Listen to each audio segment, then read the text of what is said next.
ముఖ్యమంత్రి చంద్రబాబు నాయుడు ఉప ముఖ్యమంత్రి పవన్ కళ్యాణ్ సారథ్యంలో రాష్ట్రంలో అధికారంలో ఉన్న టీడీపీ జనసేన బీజేపీ సంకీర్ణ కూటమి ప్రభుత్వం మందుబాబులకు కిక్కిచ్చే వార్తనివ్వబోతోంది. సంపదను సృష్టించడంలో భాగంగా భారీగా పర్మిట్ రూమ్లను ఏర్పాటు చేయడానికి కసరత్తు చేపట్టింది. దీనిపై తాజాగా ముఖ్యమంత్రి చంద్రబాబు నాయుడు ఓ సమీక్ష నిర్వహించారు.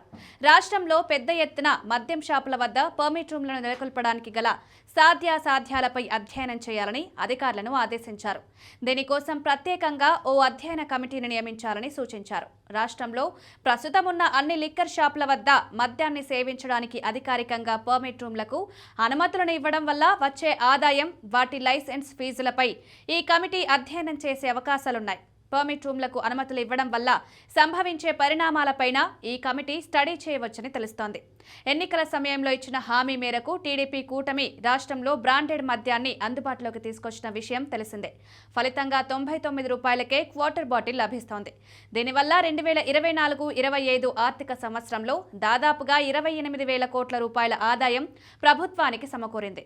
ఇదే తరహా ఆదాయాన్ని ఈ ఆర్థిక సంవత్సరం అంటే 2025-26లోనూ ఆర్జించాలని టీడీపీ కూటమి ప్రభుత్వం భావిస్తోంది.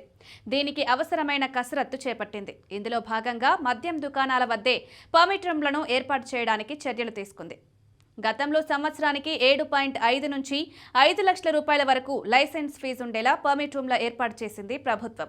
మున్సిపల్ కార్పొరేషన్లో 7.5 లక్షల రూపాయలు, మిగిలిన చోట్ల 5 లక్షల రూపాయలుగా వాటి ఫీజును నిర్ధారించింది. ఇప్పుడు అదే పాలసీని పునరుద్ధరించాలని ప్రాథమికంగా నిర్ణయించినట్లు తెలుస్తోంది.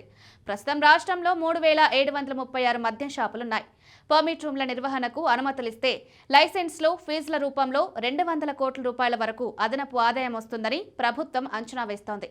99 రూపాయలకే బ్రాండెడ్ మద్యం వల్ల ఏర్పడుతున్న లోటు ఆదాయాన్ని ఇలా భర్తీ చేయాలని ప్రభుత్వం భావిస్తున్నట్టు చెప్తున్నారు.